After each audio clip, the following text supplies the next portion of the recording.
안녕하세요. 13강, 이제는 3장부터 마지막 5장까지 한번 보도록 할게요.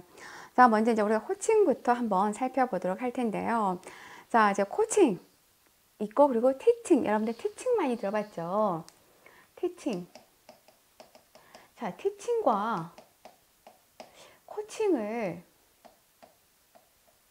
좀 많이 헷갈려 할 수 있을 것 같은데요. 자, 티칭이라는 건 말 그대로 가르치는 거죠. 예, 가르쳐서 답을 주는 겁니다. 근데 코칭은 그게 아니라,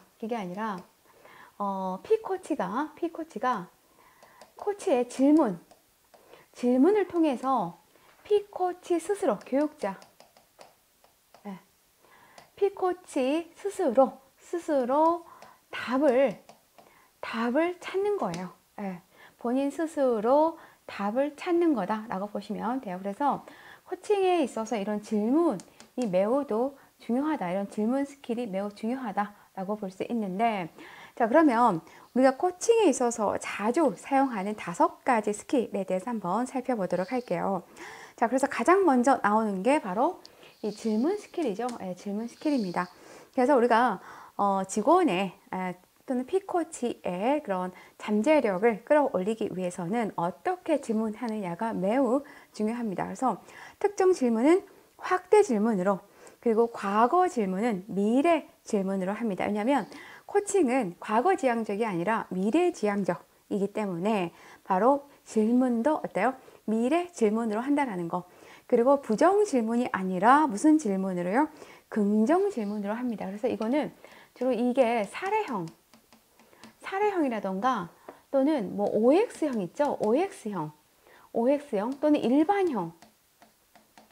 일반형에서 출제가 매우 잘 돼요. 그렇기 때문에 코칭에서 어떤 질문 스킬을 사용하는지는 꼭 여러분들이 알고 계세요.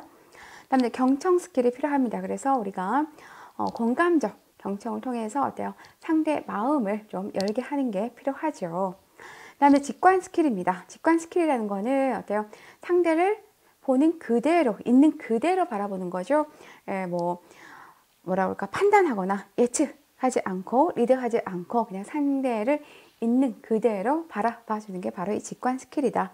다음 이제 확인 스킬이 또한 필요하다. 확인 스킬이 필요하다. 그래서 상사가 부하를 코칭할 때 부하에게 있어서 중요한 사항을 확인하는 기술로서 여기서부터 뭐예요? 미래, 현재, 과거를 확인합니다. 왜냐하면 그만큼 어때요? 그 P코치에 대한 정보가 그 P코치에 대해서 많이 알고 있어야 어때요? 코칭이 성과가 날 수가 있겠죠. 그다음에 이제 밑에 보시면 서비스 제공자를 개발하고 육성하기 위한 코칭 스킬 순서 볼게요. 이것도 시험에 매우 출제가 잘 돼요. 그래서 여러분들이 순서를 이건 다 외우셔야 됩니다. 자, 우리가 코칭을 하기 전에 어때요? P코치를 좀 자세하게 관찰하는 게 필요합니다. 저 사람이 어떤 생각을 가지고 있는지, 또 어떤 행동을 하는지, 또 뭐라 그럴까? 어떤 그 방향을 가지고 있는지에 대해서 좀 더 세심하게 관찰하는 게 필요하고요. 그리고 최대한 그 P코치의 말에 아까 얘기했죠? 공감의 경청을 좀 자주 공감적으로 경청하는 게 필요하다. 그리고 이제 질문을 통해서 어때요? 그 교육자의 마음을 좀 움직이거나 행동을 좀 변화시킬 수 있도록 하고요. 자, 그런 다음에 그 P코치가 생각하고 있는 그런 방향이라든가 목표에 대해서 확인합니다. 확인한 다음에 이러한 목표를 달성하기 위해서 무엇을 지원해야 되는지, 무엇을 코치는 지원해야 되는지를 또 생각해 보는 게 필요하다라고 이렇게 보시면 될 것 같아요. 자, 그러면 바로 확인 사살하고 지나갈게요. 자, 코칭의 5가지 스킬이 아닌 것은, 코칭의 5가지 스킬. 뭐가 아니죠? 확인, 피드백, 직관, 자기관리, 스킬, 경청 스킬. 피드백 스킬이 없었죠? 피드백 스킬이 없었습니다. 다음에 이제 서비스를 제공하는 인적 서비스 자원을 육성하기 위한 코칭으로, 자, 기본적 코칭 스킬의 순서가 바르게 나열된 것은 처음에 뭐가 있었죠?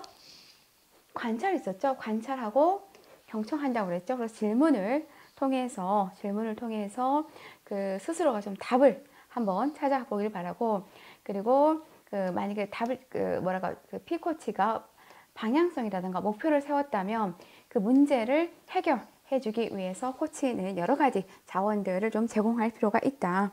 해결책을 찾을 수 있도록 방법을 제공한다. 이게 바로 기본적 코칭의 순서였습니다. 자, 그러면 이제 우리가 코칭 모델 할 때 가장 많이 쓰는 코칭 모델 두 개가 있는데요. 먼저 하나, GAPS 코칭 모델을 좀 보도록 할게요. 영어의 약자를 이렇게 가져와서 만든 모델인데, 자, 1단계는 어때요? 목표를 설정하는 거죠. goal setting이라고 해서 목표를 설정을 합니다. 그리고 이제 2단계는 이제 과정을 평가하는 거죠. 그리고 3단계는 다음 단계를 계획하고, 그리고 이제 4단계는 이제 그 행동에 대해서 지원하는 단계인데요. 자, 그럼 1단계부터 이렇게 보게 되면, 자, 1단계에서는 이제 목표를 설정을 합니다. 목표를 설정을 하는데, 여기서 중요한 거는 어떻게 목표를 설정할 것이냐.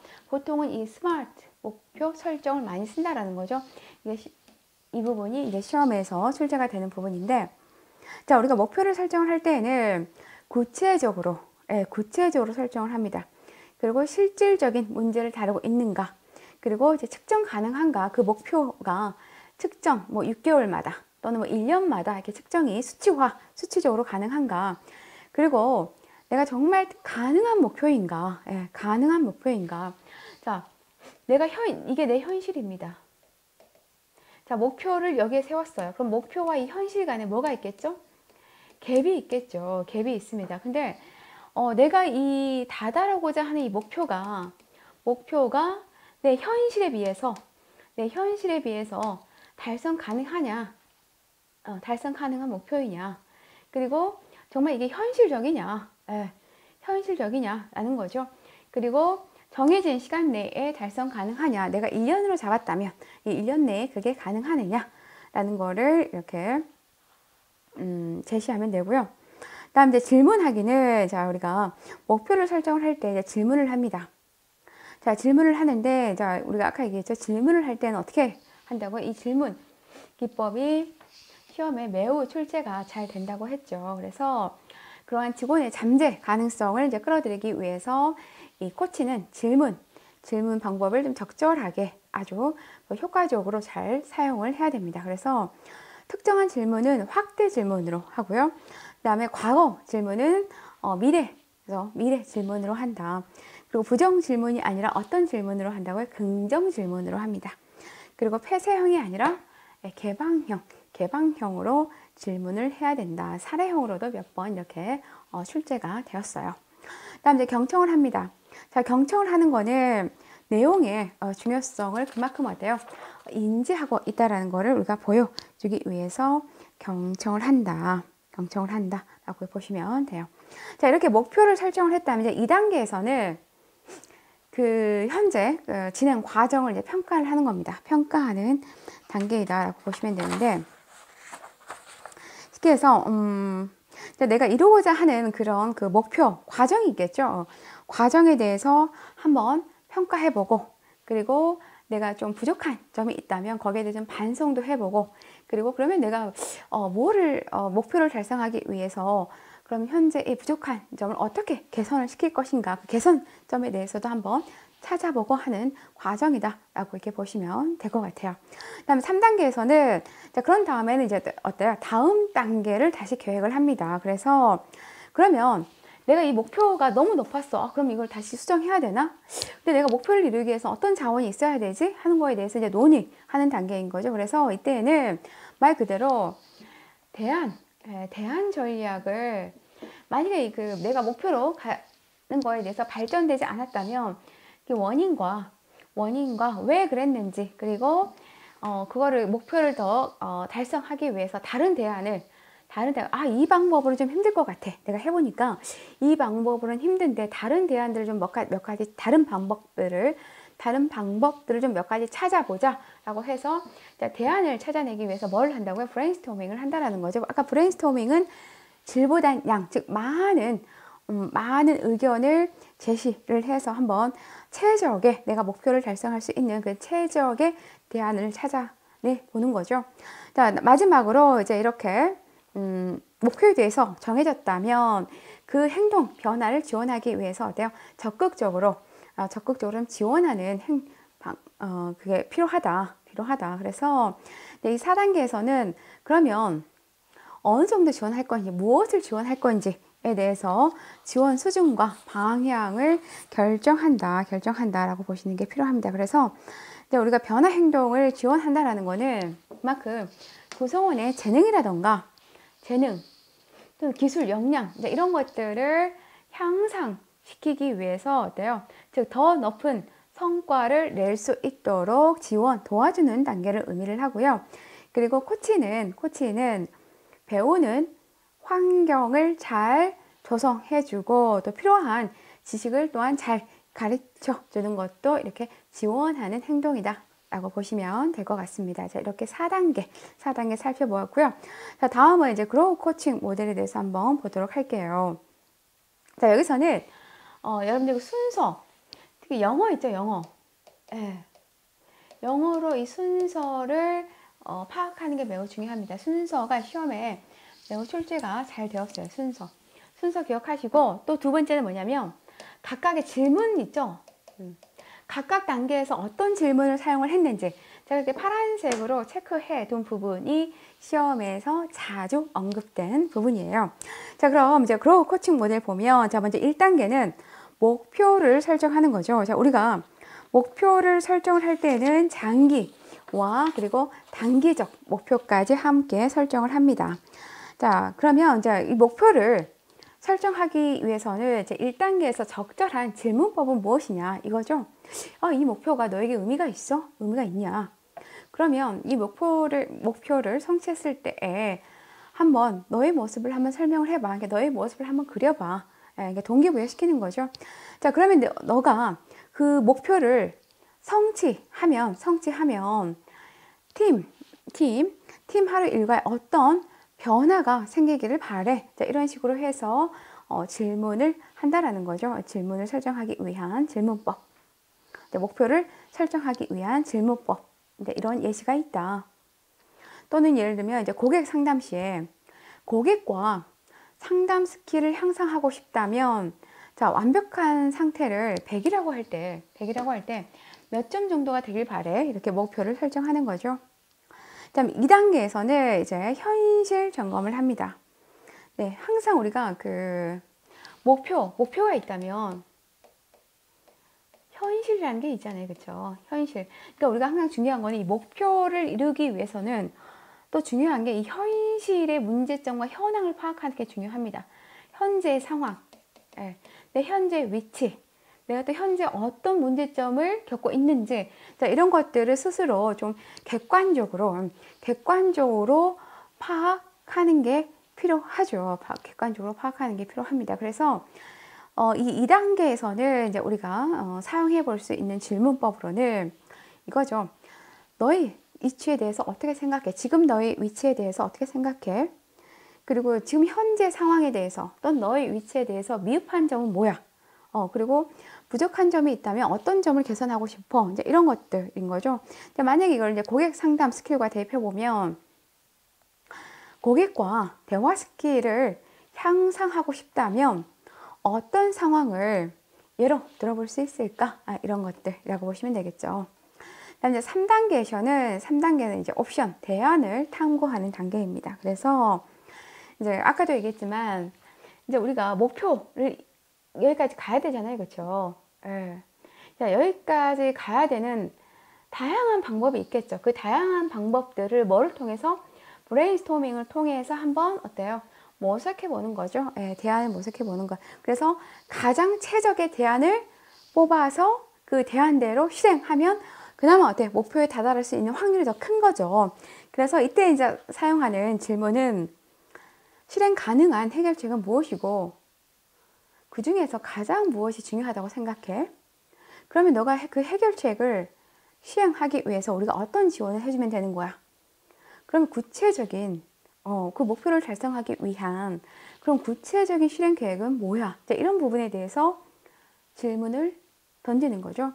다음 마지막 4단계는 이제 실행 의지, will을 확인하는 단계인 거죠. 그래서 최적의 대안에 대해서 이제 실행 계획을 세우고 행동에 옮기는 단계, 쉽게 얘기해서 이제 행동에 옮기는 단계입니다. 그러니까 많은 우리 3단계에서 대안을 모색을 했다면 거기서 가장 최적에 대한 한 2개 정도를 뽑아서 이거에 대해서 계획을 세우고 이제 실행에 옮기는 단계이다. 그래서 이제 이때 할 수 있는 질문이, 그럼 어떤 해결책을 언제까지 할 수 있다고 생각해? 그리고 이 목표를 달성하기 위해서 예상되는 장애 요소라던가 위험 요소는 없을까? 이런 것들. 그리고 당신 스스로 평가한 후에 이를 개선하기 위해서는 또 우리가 마지막으로 어떤 지원을 더 해주면 돼? 이런 것들.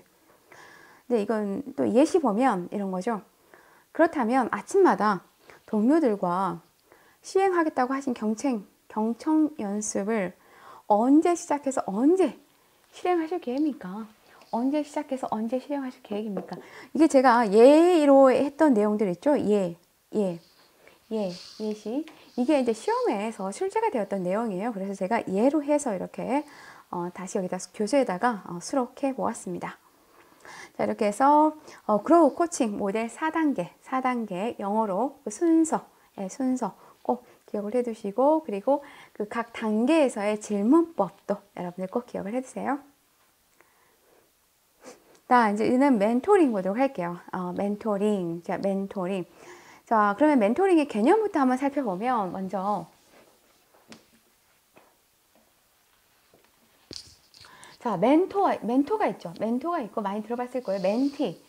네, 그리고 멘토링이 있습니다. 멘토링이 있는데, 자, 시험에 출제된 내용만 좀 살펴보면 멘토는 해당 분야의 전문가래요. 전문가이며 선배인 경우가 많습니다. 그래서 이제 멘토는 그 분야의 전문 지식을 누구에게, 멘티에게 정보를 제공하거나 조언하는 역할을 하는 거죠. 그래서 이제 이 멘토는 또는 뭐 역할 모델이 되어줄 수 있는 사람을 우리가 멘토라고 한다. 그다음에 이제 당연히 멘티는 이제 그 피교육자인 거죠. 피교육자고, 이 멘토링이 시험에서 뭐 연결형, 뭐 OX형 또는 뭐 일반형으로 시험에서 매우 출제가 잘 됩니다. 잘 돼요. 자, 그래서 이 멘토링은 뭐냐면 경험이 풍부하고 전문 지식을 가진 유능한 사람이 공식적이거나 또는 비공식적으로 돕는 거예요. 공식적이거나 비공식적, 뭐 시험에서는 뭐 비공식적으로만 돕는 거다. 아닌데 공식적, 비공식적. 그리고 조직의 업무와 관련된 문제를 해결할 수 있다. 즉 업무와도 관련된 문제를 해결할 수 있도록 도움을 주는 관계이다. 다음 멘티에게 여러 가지 도움을 주기 위해 감정적 책임 관계에 의해 지속력 있게 결속된 멘토와 멘티 간의 상호 관계이다. 그러니까 이들은 뭐예요? 감정적으로도 뭔가 결속된 관계라는 거죠. 그다음 1대1 멘토링 외에도 다되다. 자, 1대1 멘토링 외에도 다되다 멘토링이 존재한다. 시험에서 이렇게 출제가 됐어요. 1대1 멘토링만 존재한다. 1대1 멘토링만 존재한다. 아니죠. 다되다 멘토링도 존재한다. 시험에서 멘토에 대한 설명을 할 때, 멘토는 직무 성과에 대해서 책임을 지는 사람이다. 직무 성과에 대해서 책임을 진다. 맞을까요? 틀릴까요? 네, 틀리죠. 멘토가 멘티에게 멘토링을 할 때에는 이런 업무와 관련된 문제 해결을 할 수 있도록 지원하고 도움을 하지만 업무 성과에 대해서는 어때요? 책임을 지지 않는다. 자, 그러면 이제 멘토링의 효과. 자, 이렇게 멘토링을 했을 때 조직 차원의 효과와 그리고 개인이 얻을 수 있는 그런 효과에 대해서 한번 살펴보도록 할게요. 이거는 이제 시험에서 이렇게 출제가 되죠. 멘토링의 효과 중 조직 차원의 효과가 아닌 것은, 또는 개인 차원에 해당이 되는 거는, 그렇기 때문에 여러분들이 이거는 구별해서 조직 차원과 개인의 차원을 좀 구별해서 여러분들이 이해하시는 게 필요합니다. 그래서 자, 여기 보시면 이제 조직 차원에서는 이제 아무래도 회사의 비전, 뭐 조직 문화 강화를 위해서 필요하고, 그리고 이제 의사소통 향상과 개인과 조직 목표 통합인 거죠. 개인과 조직의 목표 통합을 위해서 필요하다. 뭐 개인의 목표만을 위해서 또는 조직의 목표만을 위해서 우리가 멘토링을 하는 게 아니다라는 거죠. 개인과 조직의 목표를 통합하기 위해서 필요합니다. 왜냐하면 우리가 개인이라는 게, 그렇죠? 개인, 조직원이라는 게 이러한 조직에 몸담고 있지만, 조직의 목표와 어때요? 개인의 목표는 공통점도 있지만 또는 상이하게 다른 점도 있어요. 다른 점도 있기 때문에 이 다른 점들을 어때요? 서로가 좀 조율해서 통합해가는 과정이 필요하죠. 예를 들면 개인은 나는 많은 월급 바라지 않아. 그냥 딱 6시에 퇴근해서 내 자유시간, 내가 하고 싶은 일을 했으면 좋겠어. 근데 조직은 이게 무슨 말이야. 6시에 칼퇴근이 말이 돼? 말이 되냐고. 우리는 이 조직의 성과를 위해서 8시, 9시까지 잔업도 할 수 있는 그게 되어 있어야지 라고 하는 거죠. 그러면 어때요? 서로가 목표가 다르잖아요. 이런 것들을 조절해서 서로가 통합하게 하는 것도 우리가 멘토링의 효과다라고 보시면 됩니다. 다음 또 이런 멘토링을 했을 경우는 어때요? 당연히 이직이 감소하고 생산성은 향상된다. 다음 개인 차원으로는 어때요? 이제 자기 분야에 대한 충분한 전문 지식이라던가 또는 어때요? 노하우 이런 것들을 습득할 수 있는 기회가 많아지죠. 그리고 경력 개발이라던가 경력에 대한 그런 열망에 대한 이런 부분들을 채워줄 수가 있고요. 그리고 이제 회사 생활에 있어서의 자신감도 이제 증가한다. 이런 부분들이 있다라고 보시면 될 것 같아요. 자, 그러면 이제 우리가 잠깐 코칭과 멘토링에 대해서 설명을 했는데, 코칭, 멘토링, 그리고 컨설팅, 상담 각각의 좀 차이점을 좀 우리가 보도록 할게요. 또 시험에 매우 출제가 잘 되죠. 차이점에 대해서 한번 보면, 자, 코칭과 멘토링, 우리가 먼저 했던 코칭과 멘토링부터 한번 볼게요. 자, 코치가 어때요? 그 분야의 전문가의 필요는 없대요. 근데 멘토는 어떤 경우가 많다고 그랬죠? 멘토링은 해당 분야의 전문가죠. 전문가이거나 선배인 경우가 많습니다. 근데 반대로 어때요? 코칭은 전문가의 필요가 없다라는 것, 분야에. 자, 그리고 코칭을 자신의 자원을 사용해서 어때요? 스스로죠. P코치가 스스로 해결책을 찾도록 하는 거예요. 뭐를 통해서? 적절한 질문을 통해서 경청과 질문, 그러니까 코칭에 있어서 이 경청과 질문은 매우 중요한 키워드다라고 보시면 됩니다. 그래서 경청과 이런 질문을 통해서 P코치 스스로 답을 찾도록 하는 게 바로 이 코칭이다. 그 다음 멘토링은 어때요? 그 분야의 전문가가 멘티에게 어때요? 정보나 조언 등을 전달해주는 사람인 거죠. 정보나 조언 등을 전달해주는 사람이다. 그래서 이 코칭이 주로 이제 코칭과 주로 관련되어 있는 거는 뭐 업무적인 것, 그리고 진로적인 것, 더 나아가서 일상생활까지도 다루고 있다라고 이렇게 보시면 됩니다. 근데 이제 시험에 출제가 되었던 게 코칭은 고통의 해결이나 여기 보시면 정서적 문제만을 다루지 않는다. 여기서 코칭이 업무 성과라던가 진로 계획이라던가 일상생활의 다양한 주제들을 다루고 있는데, 이제 그 안에 당연히 어때요? 하다 보면 개인적인 고통이라던가 정서적 문제도 거기에 포함이 되어 있겠죠. 근데 코칭은 뭐예요? 그러한 문제만, 즉 고통의 해결이나 정서적 문제만을 다루지 않고 어떤 것도 다룬다고요? 업무 성과라던가 진로 계획이라던가 일상적인 이런 부분들까지도 이제 다룬다 보시면 됩니다. 그다음에 이제 컨설팅과 상담 볼게요. 컨설팅은 말 그대로 컨설턴트가 문제를 조사해서 해결책을 되게 즉시, 직접적으로 제시합니다.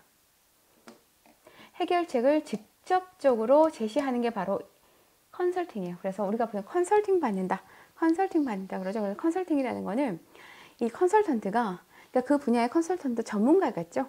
전문가가 그 문제를 조사해서 답을 찾아서 그 답을 아예 먹여주는 거예요. 직접적으로. 그러니까 직접적으로 해결해 주는 게 바로 이 컨설팅이다 라고 보시면 되고요. 주로 이제 상담은 저 정서적인 고통을 좀 많이 다루죠. 예. 그 사람의 심리적인 문제, 정서적인 고통을 좀 해결하는 게 이 상담이다 라고 이렇게 보시면 될 것 같아요. 그래서 이 각각의 의미들을 좀 구별해서 이해하고 계시면 좋을 것 같아요. 자, 그러면 다시 한번 콕 집어서 보도록 할게요. 자, 조직 차원에서 얻게 되는 멘토링의 효과로 볼 수 없는 것은 답은 이미 나와 있지만, 자, 1번 이직 감소와 생산성 향상. 이건 딱 봐도 조직 차원 같죠. 그다음 리더십 역량을 강화하고, 그러니까 경력을 향상시키는 거는 개인 차원이었죠. 네, 이거는 개인 차원이었죠. 개인 차원이었습니다. 그리고 3번 개인과 조직의 목표가 되게 통합되어야 된다고 했죠. 이건 당연히 누구 차원이겠어요? 조직 차원인 거죠. 조직 차원에서의 효과인 거죠. 그다음 성장 가능성이 높은 핵심 인재를 육성하는 것도 당연히 조직 차원이고, 그다음 구성원들의 학습 촉진이라던가 지식 이전을 통한 경쟁력을 강화시켜주는 것도 조직 차원이다 볼 수 있겠죠. 그래서 이거 구별해서 꼭 이해를 해 두시고요. 자, 그럼 이제 문제를 풀면서 마지막 내용을 한번 정리를 해볼게요. 자, 다음 코칭을 컨설팅, 카운셀링, 멘토링, 심리치료 요법과 비교한 내용 중 적절한 것은 자, 보면, 자, 카운셀링은 고객의 감정, 개인적 문제를 해결하기 위하여, 자, 과거에만 초점을 맞추지만, 자, 카운셀링은 맞아요. 고객의 감정적이라던가 개인적인 문제를 해결하는 거죠. 자, 이를 위해서 과거와 현재, 과거와 현재에 초점을 맞추어서 진행이 되는 게 카운셀링입니다. 근데 코칭은 좀 미래에 초점을 맞춘다라고 했죠. 미래지향적이다.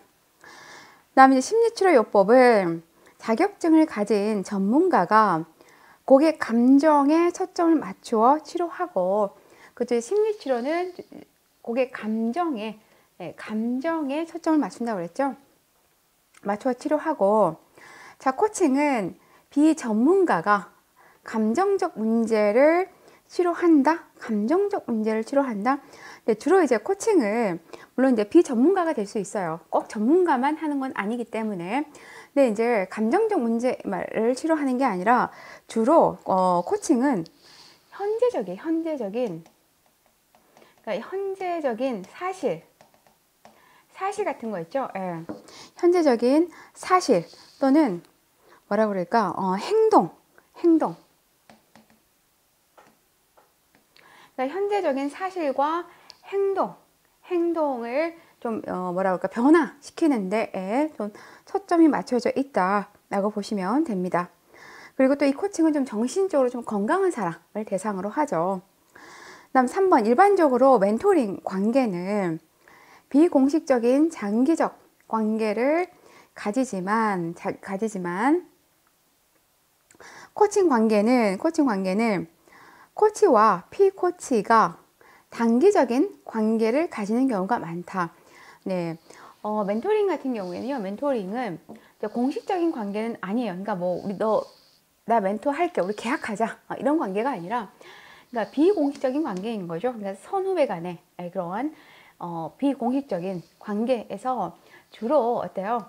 장기적 관계를 가지고, 멘토링이 이루어집니다. 근데, 코칭의 관계는 주로 공식적 관계죠. 그러니까 계약에 의해서 좀 형성되는 관계가 많아요. 그래서 근데 이 계약은 주로 단기적 계약 관계를 또한 가지는 경우가 많죠. 이제 코칭 같은 경우는. 그러니까 멘토링 같은 경우는 진짜 장기적이죠. 뭐 10년에 걸쳐서 할 수도 있는 거고, 또는 뭐 평생의 걸쳐서 할 수도 있는 거예요. 하지만 이제 코칭은 이제 거기에 비하면 상대적으로 상당히 단기적이고 계약에 의해서 진행이 된다라고 보시면 돼요. 다음 멘토는 그러니까 답은 3번이죠.